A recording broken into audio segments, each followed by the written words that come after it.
నమస్తే. శ్రీమాత్రే నమః. శ్రీ గురుభ్యో నమః. మనకి జ్యోతిష శాస్త్ర ప్రకారము ప్రతి మనిషి పుట్టినప్పుడు ఒక వ్యక్తి జన్మించిన సమయానికి అతను ఏ రాశిలో జన్మించాడు, ఆ రాశి చక్రంలో అతనిది లగ్నం ఏమై ఉంటుంది, ఈ లగ్నాన్ని నుంచి మనం ఒక్కొక్క ఆ లగ్నంలో ఏ రాశిలో ఉన్నాడు, జన్మ జాతకం ఏంటి అనేది పరిశీలన చేస్తాం కదా. అయితే దీనిలో భాగంగా ఈ నవగ్రహాలు కూడా ఈ వ్యక్తి జాతకంలో అన్ని దశలను తిరుగుతూ ఉంటాయి. అంటే ఒక్కొక్క స్థానంలో ఒక్కొక్కసారి మన జన్మ రాశిలో 2 గ్రహాలుంటాయి. ఒకే గ్రహం ఒక్కొక్కసారి ఉంటుంది. ఒక్కొక్కసారి 2, 3, 4, 8 గ్రహాలు కూడా ఒక్కొక్కసారి మన జన్మ లగ్నంలో ఉండే అవకాశం ఉంటుంది.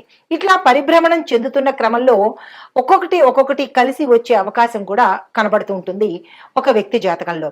అయితే కొన్ని ఏం చేస్తుంటాయి, ఆ పరిభ్రమణంలో మూవ్ అయిపోతూ ఉంటాయి, కదిలిపోతూ ఉంటాయి. కొన్ని వాటి యొక్క పరిభ్రమణ కాలాన్ని బట్టి ఆ జాతకంలో ఆ గ్రహాలు స్థానాన్ని ఆక్రమించుకుంటాయి.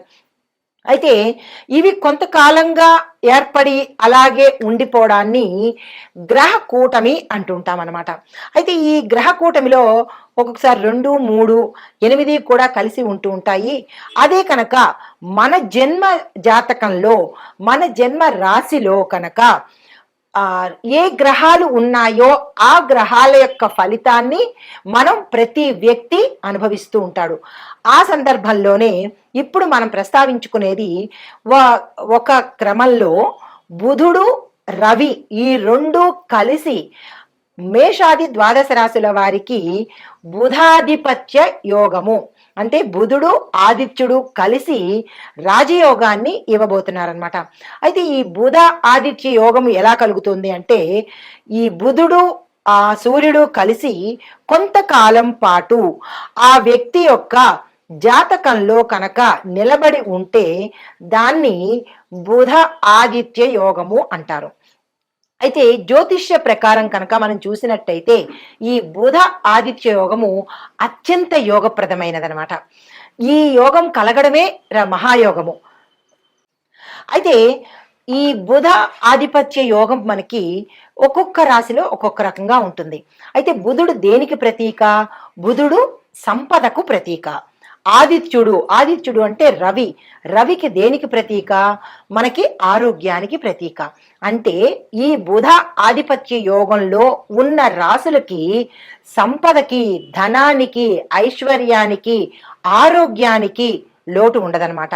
అయితే మన జ్యోతిష్య శాస్త్ర ప్రకారము ఈ 2 కలిసి, ఈ బుధుడు రవి ఇద్దరు కలిసి ధనుర్రాశిలో కలయిక జరిగి తరువాత నుంచి తులారాశిలోకి ప్రవేశం చేస్తారు. అయితే ఇప్పుడు ధనుర్రాశిలో కనుక ప్రవేశం చేసినప్పుడు వారి యొక్క స్థితిగతులు ఎలా ఉంటున్నాయి అంటే కనుక, ఏ రాశిలో కనుక వీరిద్దరూ ఒకే స్థానంలో ఉన్నట్టయితే ఆ జాతకుడికి ఆరోగ్యానికి, ఐశ్వర్యానికి అస్సలు తిరుగుండదనమాట.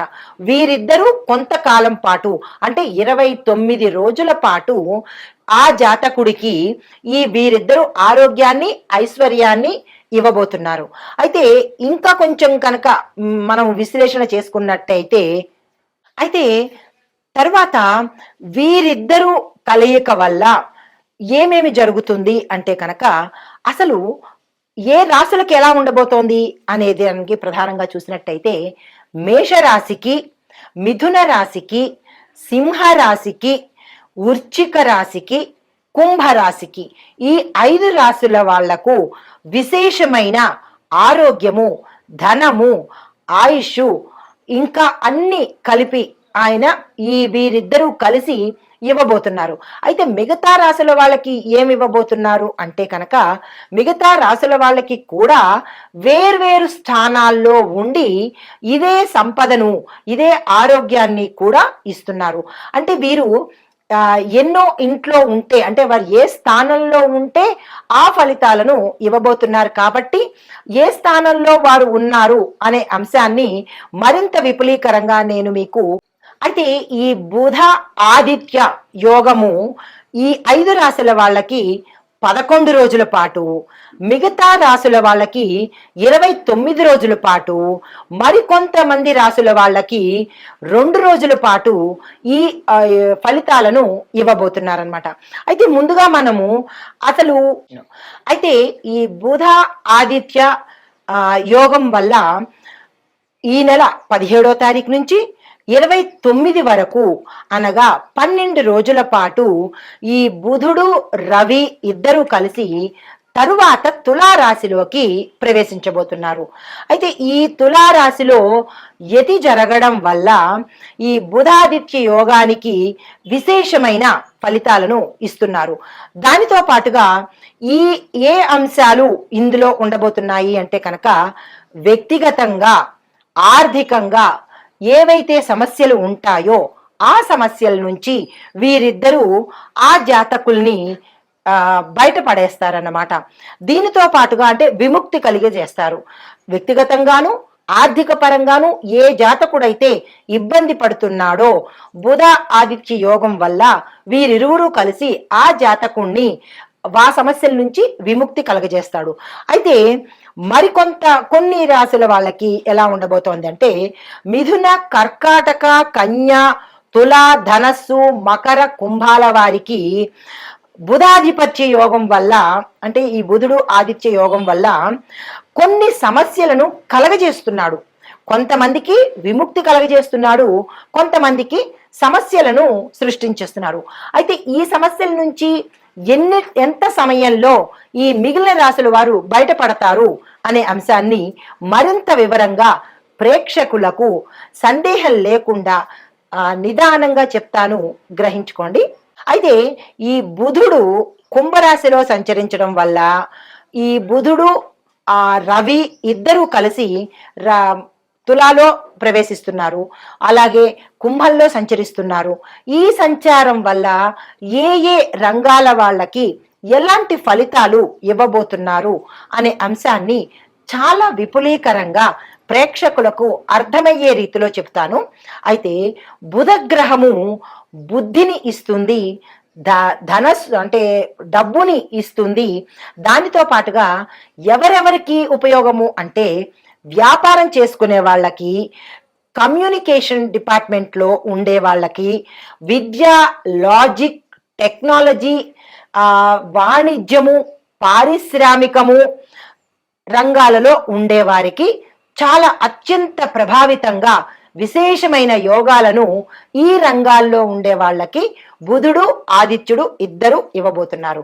అయితే ఈ కుంభరాశిలో సంచరిస్తున్న ఈ బుధుడు శని గ్రహంతో కలిసి ఆధిపత్యాన్ని తీసుకుని వారితో పాటు ఈ ముగ్గురు కలిసి టెక్నాలజీ, కమ్యూనికేషను, విజ్ఞానము అంటే సైంటిఫిక్ గా అనమాట, రాజకీయము, పరిశోధనలు చేసే విభాగము, science field, stock market, software రంగాలలో ఉన్న వారికి చిన్న చిన్న మార్పులు జరిగే అవకాశము ఈ బుధ ఆదిత్య యోగం వల్ల జరగబోతోంది. అయితే ఇప్పుడు నేను ఏ రాసుల వాళ్ళకి ఈ బుధ ఆదిత్య యోగం వల్ల ధనం ఎట్లా వస్తోంది, సమస్యలు ఎలా తీరుతున్నాయి, అన్ని రంగాల వాళ్ళని ఒక్కొక్కరికి వివరంగా చెబుతాను, వినే ప్రయత్నం చేయండి. తదుపరి రాశి వృశ్చిక రాశి. ఈ వృశ్చిక రాశిలో ఉండే అన్ని రంగాల వాళ్ళకి బుధుడు రవి ఎలాంటి ఫలితాలు ఇస్తున్నాడు అంటే ముందుగా విద్యార్థులకు చూసినట్టయితే సైన్సు, రీసెర్చ్ విభాగంలో చదువుకునే విద్యార్థులకు గొప్ప గొప్ప విజయాలు ఇస్తున్నాడు. దీనితో పాటుగా విదేశాలు వెళ్ళి చదువుకుని అక్కడ స్థిరపడాలన్నా, లేదా ఇండియాలోనే ఏ స్టేట్లోనైనా చదువుకోవాలన్నా, ఏ కాలేజీలో సీటు కావాలన్నా వీళ్ళకి అవకాశాలు ఎక్కువగా వస్తాయి. దీన్ని సద్వినియోగం చేసుకోండి. ఉద్యోగస్తులకు ఎవరెవరు అంటే సైన్సు, మిలిటరీ, పోలీస్ రంగాల్లో ఉన్న వాళ్ళకి విశేషమైన పురోగతి కనిపిస్తుంది. వారి ఊహించని రేంజ్కి వెళ్ళిపోయే అవకాశము ఈ ఉద్యోగస్తులకు గోచరిస్తోంది. దీన్ని మీరు తప్పనిసరిగా సద్వినియోగం చేసుకునే ప్రయత్నం చేయండి. అయితే మీరు ఏదైనా పెట్టుబడులు పెట్టుకోవాలంటే అంటే మనకి ధనాదాయం మీరు ఏది పట్టుకున్నా ధనం వచ్చేసే అవకాశం ఉంది కాబట్టి దీన్ని వేస్ట్ చేయకుండా ఎక్కడైనా పెట్టుబడి పెట్టాలన్నా లేదంటే ఏదైనా స్థిరచరాస్తులు కొనుక్కోవాలన్నా తక్షణమే ఆ ప్రయత్నం చేయండి, సక్సెస్ అయ్యే అవకాశం ఉంది.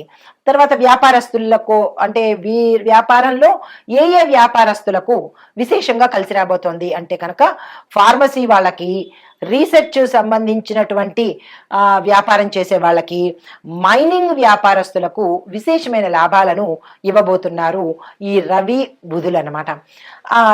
తర్వాత వ్యవసాయదారులకు మెరుగైన సాగు, రసాయనిక పద్ధతుల్లో కాకుండా ఆ ఆధునిక పద్ధతుల్లోనూ టెక్నాలజీని యూజ్ చేసి కనుక పంటలు పండించినట్టయితే విశేషమైన లాభాలు వ్యవసాయదారులకు ఇవ్వబోతున్నారు.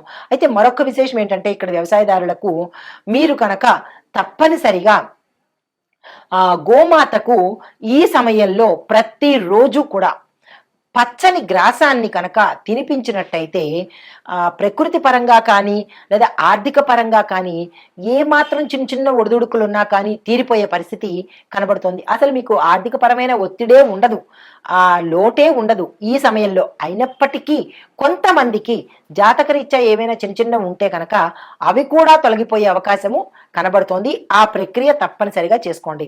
అయితే ఆరోగ్యపరంగా చూసినట్టయితే శక్తి పెరుగుతుంది, ఆపరేషన్లు సక్సెస్ అవుతాయి, దీర్ఘకాలిక వ్యాధులు కూడా తీరిపోతాయి. ఎవరైనా ఆపరేషన్లకు కానీ స్కానింగ్లకు కానీ ఇలాంటి వాటికి వెళ్ళాలి అని అనుకుంటే కనుక ఎక్కువ ఖర్చు అయ్యే దగ్గర తక్కువలో అయిపోయే అవకాశం కనబడుతోంది. లేదా క్యాన్సరు ఇలాంటి పెద్ద పెద్ద వ్యాధులు ఉన్న వాళ్ళకి కూడా తగ్గుముఖం పట్టి ఆరోగ్యం పొందే అవకాశం రవిగ్రహము మనకి ఇస్తున్నాడు. అయితే కుటుంబ పరంగా చూసినట్టయితే కుటుంబంలో విశేషమైన లాభాలు. ఆ లాభాలు ఏమిటి అంటే ధనప్రాప్తి కలుగుతుంది, ఆకస్మిక ధనప్రాప్తి, శుభవార్తలు వినడము, శుభకార్యాలకు సంబంధించినటువంటి ధనం మీ దగ్గర లేకపోతే ఏదో దిక్కులోంచి ధనం రావడము, సమయానికి అందుబాటులోకి రావడము. దీనితో పాటు మీరు గతంలో ఏదైనా కోర్టు కేసుల్లో ఇరుక్కుని మీకు ఇంకా రాదు, మాకు తీర్పు రాదు అని విసిగి వేసారిపోయిన వాళ్ళకి మీ వైపు తీర్పు వచ్చి స్థిరచరాస్తులు కలిసి రావడము, లేదా ఆస్తులు అమ్మవలసి వస్తే కనుక వాటికి ఎక్కువ ధర పలకడము, మీకు అధికమైన లాభం రావడము, ఇలాంటివన్నీ జరిగే పరిస్థితి ఈ రవి బుధులు మీకు కలిగించబోతున్నారు. కాబట్టి మీకు అలాంటి ఆలోచనలు ఏవైనా ఉంటే కనుక అమ్మాలి అంటే కనుక అది కూడా మంచి కోసమే అమ్మాలి అని అంటే కనుక తక్షణమే ఆ ప్రయత్నం చేసి ఆ ధనాన్ని మళ్ళా ఇన్వెస్ట్మెంట్కి ఉపయోగించినట్టయితే కనుక ఏ కోసానా మీకు నష్టం రాని పరిస్థితి ఉంటుందన్నమాట. దీంతో పాటు చిత్ర పరిశ్రమలోకి చూసుకున్నట్టయితే సీరియస్ రోల్స్లో ఉండే నటులకు, అంటే హీరోలు కాదు, క్యారెక్టర్ ఆర్టిస్టులు కాదు, సీరియస్గా విలన్లుగా చేస్తూ ఉంటారే వాళ్ళకి, అలాంటి పాత్రలు చేసే నటులకు మంచి అవకాశాలు వస్తాయి, పేరు ప్రఖ్యాతులు వస్తాయి, వాళ్ళ పారితోషికం కూడా పెరిగే అవకాశము గోచరిస్తోంది. అంటే ఇక్కడ మీరు ఎవరైతే యాక్టర్స్ ఉన్నారో వాళ్ళు తప్పనిసరిగా హ్యాపీగా ఫీల్ అవుతారు. విలన్లుగా చేసేవాళ్ళు, క్రూయల్గా చేసేవాళ్ళు, సీరియస్ రోల్స్ చేసేవాళ్ళు, వాళ్ళందరికీ కూడా ఈ రవి బుధులు అది టీవీలో కావచ్చు లేదా సినిమాలో కావచ్చు, ఎక్కడైనా ఇలాంటి నటులు ఉంటే కనుక వారికి మంచి విశేషమైన లాభాన్ని, కీర్తిని, దానితో పాటు పారితోషికాన్ని కూడా పెంచే అవకాశము ఇస్తున్నారు. దీంతో పాటు క్రీడలు అంటే క్రీడారంగంలో ఉన్న వారికి శక్తివంతమైన ప్రదర్శనతో పాటు మీకు మంచి మెడల్స్ రావడము, మీ పేరు ప్రఖ్యాతలు కలగడము చేస్తున్నాడు. దీంతో పాటు రాజకీయంలో ఉండే వారికి పెద్ద పెద్ద పదవులు, అంతవరకు చిన్న పదవులతో సరిపుచ్చుకున్న వాళ్ళకి కీలకమైన పదవులను ఇచ్చే అవకాశము, దానితో పాటు మీరు తీసుకునే జీతము రెట్టింపు అయ్యే అవకాశం కూడా గోచరిస్తోంది.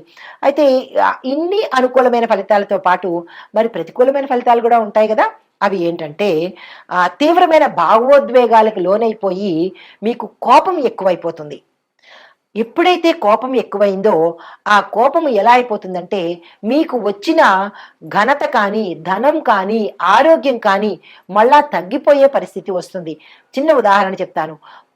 పొంగే పాల మీద నీటి చుక్క వేస్తే ఎలాగైతే కిందకి దిగిపోతుందో అలాగ మీకు వచ్చిన ఈ సిరి సంపదలు కానీ, ఈ యోగ్యం కానీ అన్నీ కూడా మీ కోపావేశాలతో తగ్గించుకున్న వాళ్ళు అవుతారు. కాబట్టి జాగ్రత్తగా మెలగండి, అత్యంత జాగ్రత్తగా ఈ సమయంలో ఉన్నట్టయితే కనుక ఇంకా మీకు ఉత్తర తిరిగే లేదనమాట.